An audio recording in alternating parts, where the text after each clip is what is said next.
Guys, good morning. For today's video, siyempre, ayan, nakikita nyo na hinihiwa ang upo.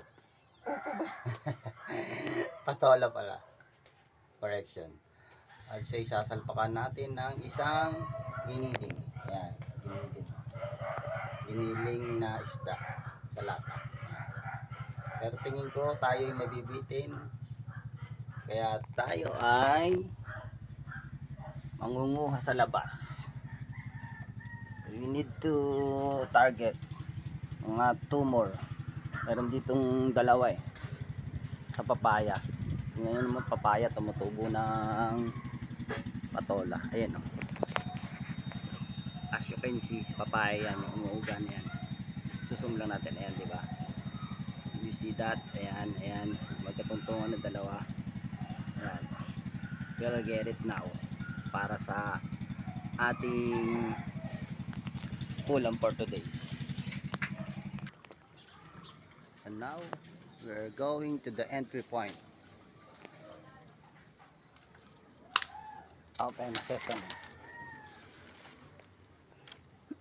Ingat, baka mapako. Saan na yun? Ayun. Hindi na tayo.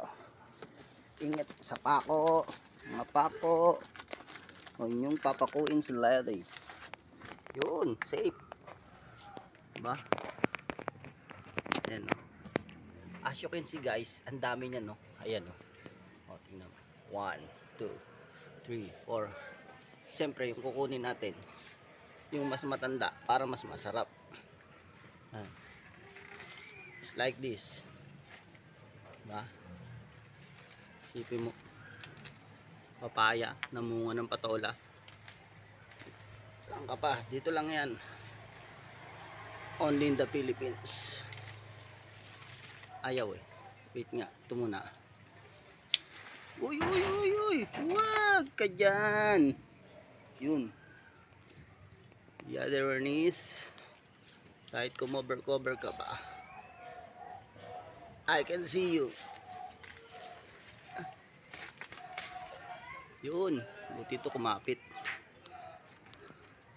Siya ay mahawakan natin. Okay. Diba? So, kasya na to doon sa ating today's recipe. Uy, lalagdag pa ako. Ingat, loyal for 20. Where's the other one? Yun.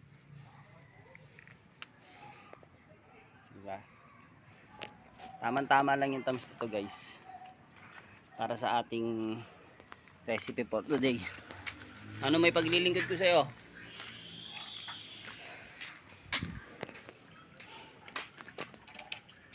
Bye!